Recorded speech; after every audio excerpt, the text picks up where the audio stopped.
안녕하십니까 여러분들, 역사는 최태성. 네. 저는 좀 위대한 것 같습니다. 뭐야? 여러분들 스스로가 위대하다, 나 좀 괜찮은 사람 같다, 나 진짜 좀 잘난 것 같다 라는 생각을 스스로 하지 않으면 여러분들 누구도 여러분들을 인정해 주지 않습니다. 여러분 스스로라도 스스로를 좀 높여줬으면 좋겠어요. 자꾸 이렇게 나는 왜 이것도 못해, 왜 저것도 못해, 그러지 마시고요. 제가 이야기했잖아요. 여러분들 능력 중에서 제일 잘하는 거 하나씩은 다 가지고 있습니다. 그래서 여러분들 스스로를 위대하다, 나는 정말 대단하다 라고 자꾸, 여러분이면 누가 해줄 거야? 아무도 안 해줘요. 스스로를 좀 이렇게 좀 존귀하게 좀 이렇게 높여줄 수 있는 그런 어떤 마음가짐이 좀 필요하지 않을까? 그러면서 여러분 스스로에게 좀 응원도 좀 보내고 격려도 좀 보내고, 뭐 누가 나한테 해달라는 거 아니잖아. 자기 본인한테 하는 거잖아요. 얼마든지 할 수 있잖아요. 그죠? 그리고 실제로 여러분들은요, 잘 났어요. 네. 잘 났어요. 진짜로. 좀 스스로를 좀 믿었으면 좋겠다라는 그런 생각이 듭니다. 가끔은 그런 거 이벤트 하나 하세요. 일주일 동안 뭐 목표를 이렇게 쭉 적은 다음에 이게 달성되면 반드시 여러분 스스로에게 좀 좋은 걸 좀 선물해 주세요. 맛있는 떡볶이도 좀 사주시고, 그래서 그런 그 시간들을 좀 자꾸 마련하시면서 스스로 좀 cheer up 해주는 게 좀 좋지 않을까라는 생각이 듭니다. 저는 위대합니다. 시작하겠습니다.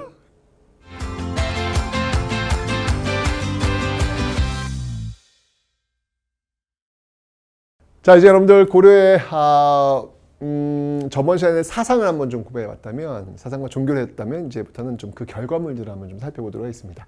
먼저 불상과 불화입니다. 제가 너무 좋아하는 그런 코너입니다.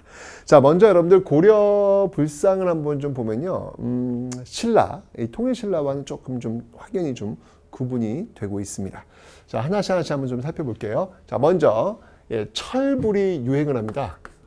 철로 만든 그런 불상들이 유행한다 라는 건데, 대표적인 게 있다면 항상 동네 이름을 써줘야 돼요.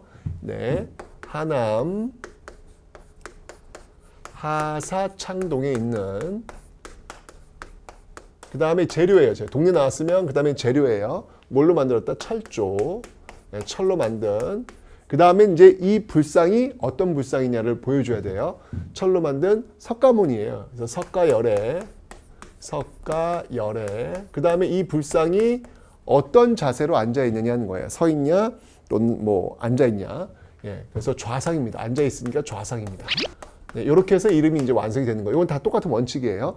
장소, 재료, 모양, 그러니까 장소, 재료, 그다음에 그 부처님의 부처님의 어떤 그 특징, 그다음에 이제 앉아 있는 모습, 이렇게 나와 있는 것이죠. 이런 게 있는데, 이 철불이 유행했던 그런 배경, 초기에, 이게 지금 초기잖아요. 초기에 이렇게 철불이 유행할 수 있었던 그 배경은 뭐였냐?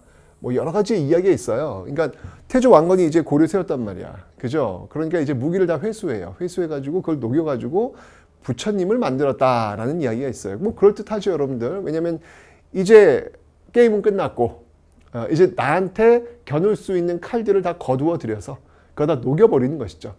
실제로는 자신한테 군사력을 더욱더 강화시킬 수 있는 그 배경이 될 수도 있는 방법들. 그래서 이 초창기엔 이렇게 철불이 많았다라는 그런 이야기들이 전해지고 있습니다. 나름 설득이 있는 것 같아요. 자, 그 다음에 여러분들 대형 또 이 석불들이 굉장히 유행을 합니다. 어마어마하게 큰 유행들이 나오는데, 불상들이 나오는데요. 자, 어떤 것들인지 한번 볼게요. 자, 먼저 장소, 논산입니다. 논산 가셔야 돼요. 논산 관쪽사에 가셔야 돼요. 관쪽사에 가시면 여기 이제 뭘로 만들어졌는지가 나와야죠. 돌로 만들었어요. 이건요. 석조예요. 석조입니다. 석조. 그러면 이제 그 다음에 이분의 정체를 밝혀야 돼요. 이분은요, 미륵보살이에요. 미륵보살. 그 다음에 이분은 서 있어요. 그래서 입상, 이렇게 이제 쓰는 겁니다. 논산관촉사 석조 미륵보살 입상인데요.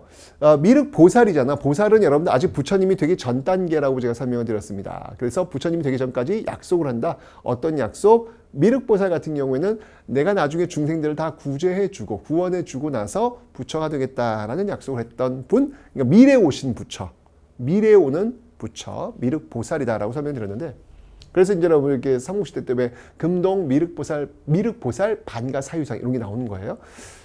그런데 이 논산관촉사 석조 미륵보살 입상을 보시면요, 아주 커, 엄청 커, 어마어마하게 커요. 와, 이렇게 봐야 돼, 이렇게, 이렇게 봐야 되는데, 이게 이제 제가 이게 수업 시간에 이게 통일신라 시대 불상을 보여준 다음에 그 다음에 고려 불상을 보여줄 거 아니에요. 통일신라 시대 불상을 뭘 보여주냐면 석굴암 본전부를 보여줘요. 그걸 봐야죠. 너무 중요한 거니까. 근데 석굴암 본전부를 딱 볼 때 그 반응은 어떤 반응이냐면 그냥 그 압도당한다는 느낌을 제가 받아요. 이게 딱 본 순간 그냥 표정 없음. 그냥 이런 느낌이에요. 아무 표정이 없어요. 그건 뭐냐면 그 기세에 눌려 있다는 거예요. 와, 멋지다. 뭐 이런 거죠. 왜? 통일신라 불상은 여러분 석가탑도 마찬가지고 탑도 마찬가지고 불상도 마찬가지고 완벽해요. 그러니까 균형미, 비례미가 정말 완벽해요. 어디 하나 흠 잡을 데가 없어요. 왜 이렇게 흠 잡을 데 없는 사람 만나면 약간 좀 이렇게 숨이 좀 턱 막히지 않나요? 선생님은 숨이 턱 막히는 사람은 아닌 것 같아요. 네. 많이 허술해. 어쨌건 그런데 이렇게 이제 석굴암 본전불 통일신라 시대 불상 보여준 다음에 그 다음에 이제 보여준 게 고려 불상. 특히 저는 이 논산 관촉사 석조 미륵보살 입상을 보여줍니다. 이걸 딱 보여주면요, 그렇게 딱 무표정했던 표정이 갑자기 확 펴져요. 이렇게 이게 입꼬리에 칙 올라가면서 이렇게 올라가요. 네. 그 이유는 뭐냐면 일단 이건 뭐 8등신도 아니고 3등신이에요. 얼굴이 무지하게 커요. 아니 2등신이라고 할 수도 있겠다. 엄청 커요. 엄청 커. 귀도 엄청나게 크고 딱 보는 순간 그러니까 기괴하다라는 느낌이 들 정도로 어디 무슨 애니메이션에 나오는 듯한 어떤 그런 느낌을 주면서 그 석굴암 본전불이 줬던 팽팽한 긴장감에서 좀 해방되는 그런 느낌들을 바로 이 논산 관촉사 석조 미륵보살 입상이 우리에게 주고 있습니다. 한번 여러분들 꼭 한번 가서 보세요. 정말 그 크기가 거대하고 압도당합니다. 엄청 큽니다. 근데 그렇게 왜 이렇게 만들었던 그 이유는 뭐냐면, 그러니까 이 대형 석굴들을 보면은 그 특징이 뭐냐면 상당히 어떤 그 개성미라고 할까요? 이런 특징들을 보면 이게 개성미라는 게 있어요. 굉장히 개성틱해요. 그 이유는 뭘까? 그 이유는 그 이전까지의 석굴암 본전불 같은 경우에는 상당히 그 전제 왕권, 그 왕을 닮은 어떤 그런 모습을 보여줬다면 고려를 세운 사람은 누구예요? 그 지방의 호족들이에요. 그러니까 그 지방의 개성을 담은 호족을 닮은 그런 어떤 모습들이 나오면서 이렇게 좀 파격적이고 좀 개성이 있는 그런 어떤 모습들이 나오는 게 아닌가라는 생각이 듭니다. 제가 항상 얘기했죠. 문화라고 하는 건 그 시대의 반영이라고. 자, 근데 이런 것만 있는 건 아니고요. 신라 모습을 계승한, 신라 양식을 계승한 그런 불상들도 물론 있습니다. 자, 어떤 불상이 있냐면요. 그 영주에 가시면요. 여러분 이 신라 계승을 요거 이렇게 보시면 영주에, 항상 장소 나와야 되니까. 네. 영주에 가시면요. 부석사라고 있어요. 너무 멋있죠, 여러분들. 네. 영주에 지금 부석사가 있는데 영주 부석사. 자, 이제 어떻게 만들어졌는지 나와야죠. 이건 흙으로 만들었어요. 이게 소조예요, 소조. 그래서 소조. 이 부처님이 누구냐면 아미타예요. 아미타 열애. 이분 앉아 계세요. 그래서 좌상이에요. 네, 영주 부석사 소조 아미타 열애 좌상이 있는데 제가 그 답사부였잖아요. 그래서 제가 이제 고등학교 교사일 때 아이들을 데리고 영주 부석사에 갔어요. 새벽에 갔어요. 새벽에 갔는데 왜냐면 그 아침 예불을 좀 우리 학생들한테 좀 경험시켜 주고 싶었어요. 그래서 아침에 부지런히 깨워가지고 우리 답사부 친구들이 너무 착해가지고 좀 잘 따라오더라고. 가자면 또 가더라고 또 이 바보들.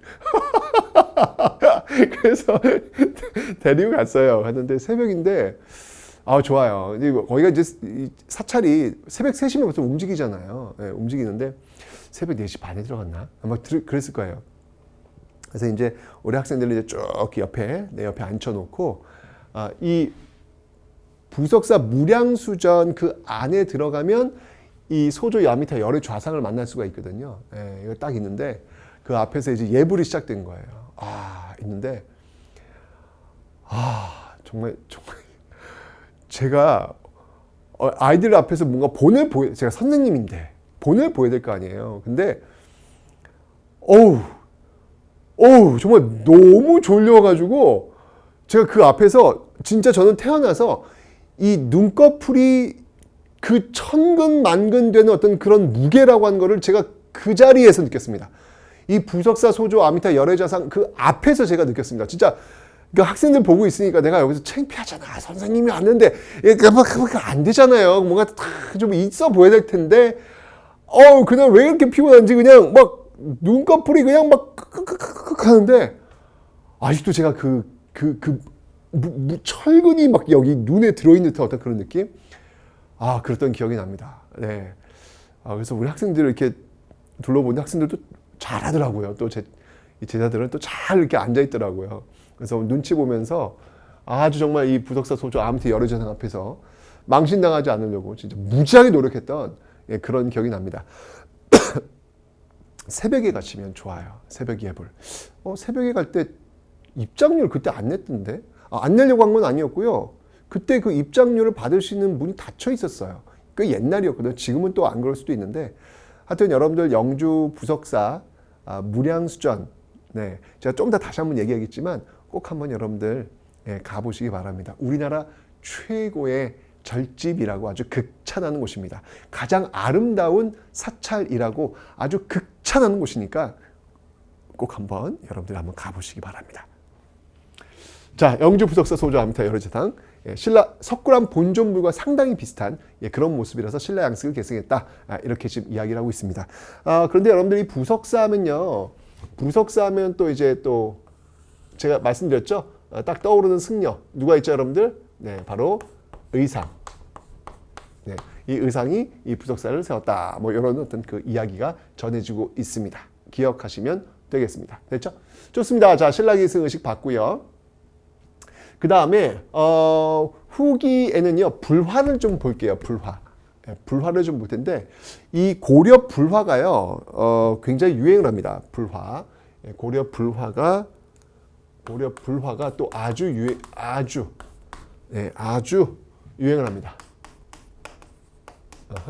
유행을 하는 모습 보이고 있는데 그 이유는 뭐냐면 뭐 지배층들의 어떤 극락왕생이죠. 뭐 지배층들의 극락왕생을 기원하는 거예요. 그래서 이 대표적인 어떤 그게 있다면 수월 관음도 같은 거. 수월 관음도. 관음도라고 하는 건 이제 관세음보살이죠. 뭐. 수월 관음도. 또는 뭐 아미타 레영도. 아미타 레영도. 그러니까 아미타 레영도라고 하는 건 뭐냐면 이거예요. 그러니까 둘 다 여러분이 그림을 보시면 그 그림 이 구석편에 이 고려의 그 지배층들이 이렇게 무릎을 꿇고 기도하는 장면이 나와요. 수월 관음도는 관세음보살 같은 경우에는 약속이 뭐였죠, 여러분들? 현재에 있는 사람들의 모든 소원을 들어주고 부처가 되겠다. 관세음보살이니까 보살이니까 아직 부처 되기 전 단계잖아요. 그러니까 이 무릎을 꿇고 절을 하는 어떤 그 소원을 이렇게 들어주는 어떤 그런 모습이 불화에 그려져 있고, 아미타 부처님은 극락세계를 관장하는 부처님이에요. 그런데 여기서 이제 절을 하는데 기가 막혀요. 이 아미타 부처님의 이 머리에서 여기서 이제 이게 빛이 쫙 나와요. 빛이 쫙 나오면서 그 절하고 있는 그 사람을 이 극락세계로 이제 인도하는 그런 아주 드라마틱한 어떤 그 장면이 그려져 있습니다. 근데 제가 진짜 이 대학교 때 이 고려 불화전이라는 게 열려가지고 한번 가봤는데, 전 정말 소름 돋았어요. 이게 고려 불화가 여러분들 우리나라에 별로 없어요. 이 고려 불화는 대부분 일본에 가 있습니다. 이게 좋은 건 알아갖고 그냥 어떻게 또 일본으로 다 가져간 것 같은데, 어떻게 힘겹게 해서 그 일본에 있는 어떤 고려 불화나 뭐 우리나라에 있는 남아있는 불화를 다 모아가지고 한번 고려 불화전을 한 적이 있었어요. 그 당시 사람들이 그랬어요. 이거는 세기에 아마 평생 한번 볼까 말까한 정말 대단한 전시회다. 이건 꼭 봐야 된다. 라고 해가지고 제가, 왜냐면 그렇게 모을 수가 없어요. 이게 일본 쪽에서 불화를 내놓질 않아요. 예, 이게 쉽지가 않다는 이야기죠. 그래서 이 엄청난 고려 불화들을 한번 볼 수 있는 정말 평생 한 번의 기회일 수도 있다라고 해가지고 제가 갔던 기억이 나는데, 인정.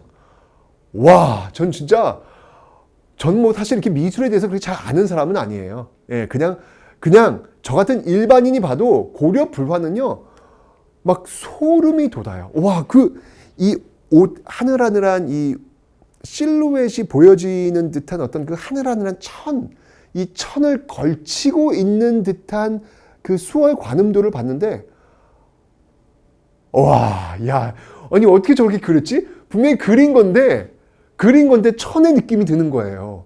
그 하늘하늘한 그 천의 느낌, 그 비단 실루엣 같은 게 확 느껴지는데, 이거는 정말 예술의 경지를 이미 떠났더라고요. 아, 제가 얘기했잖아요. 고려의 미술은 여러분들 굉장히 귀족적이고요. 굉장히 럭셔리해요. 그러니까 럭셔리가 뭔지를 럭셔리의 끝판왕이 전 고려 불화다. 청자도 있지만 정말 럭셔리의 끝판왕이 고려 불화다라는 생각이 듭니다. 아, 이런 걸 또 볼 수 있을까 싶어요. 진짜 나중에 혹시 또 기회 돼서 혹시 고려 불화전, 뭐 일본에 있고 세계 각지에 있는 불화들을 한 곳에 모아가지고 보여준 전시회가 있다? 놓치지 마세요. 진짜 여러분들 평생 한번 볼까 말까 한 거니까 놓치시면 안 됩니다. 이거는 절대 사진으로는 이거는 확인이 안 돼요. 이건 진짜 직접 눈으로 보셔야 돼요. 보시면 저 같은 일반인도 경탄을 금치 못합니다. 아, 나 진짜 고려 불화 한 점 우리 집에 걸고 싶다. 그게 국보야, 국보! 어떻게 우리 집에 걸어? 아, 너무 멋있더라고요. 아, 이런 게 왜 이렇게 일본에 많이 넘어갔는지 좀 많이 아쉽기는 한데, 그 호암미술관이나 국립중앙박물관에 가면 몇 점이 남아있어요. 몇 점 남아있으니까 그 몇 점. 특히 이제 호암미술관에 가시면, 여러분들 그 호암미술관 어딘지 아시죠? 에버랜드. 에버랜드 그 옆에 있어요. 보시면 아마 여러분들이 아미타 레옹도가 아마 제가 있는 걸로 알고 있거든요. 꼭 한번 가서 보시기 바랍니다. 당연히 국보입니다. 멋진 그 불화가 이렇게 유행했다라는 거죠. 자, 이렇게 고려의 어떤 그 불상과 불화를 살펴봤는데요. 이 모든 것들이 참 고려의 어떤 그 개성미, 고려가 불교의 나라니까 그 불교의 어떤 그 미술의 어떤 정수를 보여주고 있다라고 하는 거 기억하시면 되겠습니다.